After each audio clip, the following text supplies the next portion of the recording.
Do you feel the vibes?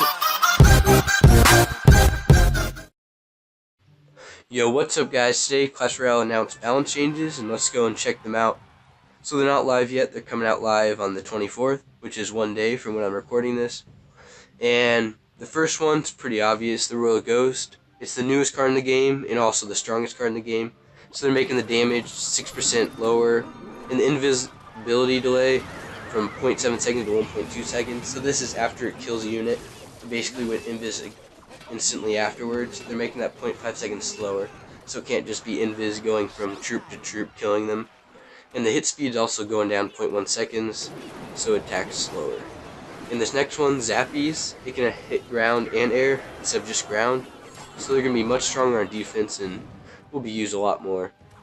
In the Hunter, the range is changing from 5 to 4, which usually seems like a bad thing, but this is actually good for the Hunter. So let's say your Hunter's going to the tower, and it attacks from 5 tiles away. Only like 1 or 2 bullets connect when it shoots. But now that it can attack from 4 tiles away, more bullets will connect because it's closer range and the spread won't spread out as much.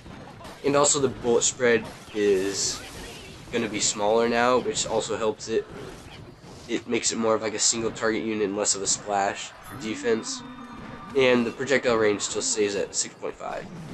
So the Night Witch, when you put it down, it takes a while for bats to spawn out of it, so they made the initial bats spawn much quicker, which is a good buff to the Night Witch. And then the bats under it is going to help nerf it to make it about the same as what it was before.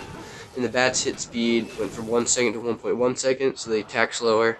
And bats were just too strong for 2 elixir. They'd replace minions in some decks, so this might help put minions back in decks to make it more of an even usage rate between the two of them. In Lava Hound, it was probably the least used tank in the game, and its hit points are going up 5%, which I think is a good buff because it's a pretty bad card.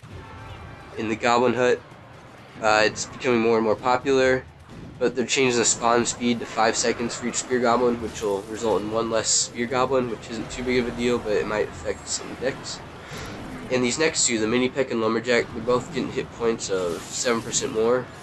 And I think they did this because the Knight and the Royal Ghost are pretty strong compared to those two, and those are like the 4 single targeting medium elixir cards. And they're nerfing the Royal Ghost and buffing these two, so they're trying to even out the usage rate between the Mini Peck, Lumberjack, Royal Ghost, and the Knight. And the last one is the Mortar. The minimum range is from 4.5 to 3.5. So this is that little circle around the Mortar where it can't attack. It's usually 4.5 tiles, but now it's 3.5, so it can attack things closer to it. So this will help it on defense, but on offense trying to connect to the tower, it'll be harder because they can put troops closer to it to distract it from hitting the tower. That's all the balance changes. Have fun playing with them, and see you guys next time.